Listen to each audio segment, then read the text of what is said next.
El govern local ha presentat les línies generals per reformar la Guàrdia Urbana, una reforma que passa per equilibrar les condicions laborals dels policies. Es tracta d'una reivindicació plantejada per diversos sindicats, tot i que no té el consens absolut de tots els treballadors.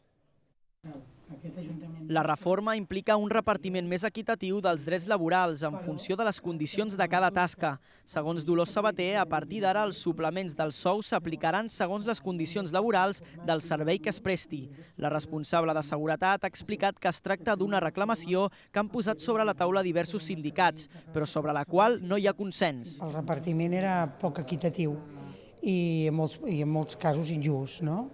Perquè no estava subjecte a condicions laborals, sinó a la pertinença o no pertinença a diferents unitats, a les quals l'accés a aquests cossos tampoc era concursal ni meritòria. Sabater ha posat com a exemple que en l'actualitat hi ha agents de la Guàrdia Urbana que fan torn de nit o de cap de setmana i que tenen un sou més baix que d'altres amb millor horari però que pertanyen a una unitat concreta.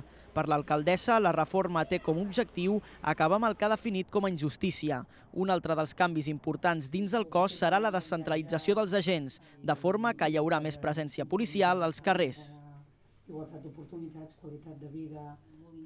Les propostes del govern local són el resultat de diferents reunions sectorials i de les jornades de seguretat que es van realitzar a Badalona el passat mes de març. De moment són només línies generals, però els sindicats ja s'han posicionat. Així és, el sindicat majoritari de la Guàrdia Urbana ja ha dit que veu amb bons ulls la proposta del govern d'equilibrar els plusos dels agents. Segons el sindicat de funcionaris de policia, fa 4 anys que reclamen uns complements més equitatius dins del cos. El sindicat creu que igualar complements i permetre l'accés a les unitats per mèrit professional millorarà el clima dins del cos. Per la seva banda, la plataforma sindical unitària consultarà als treballadors la seva postura.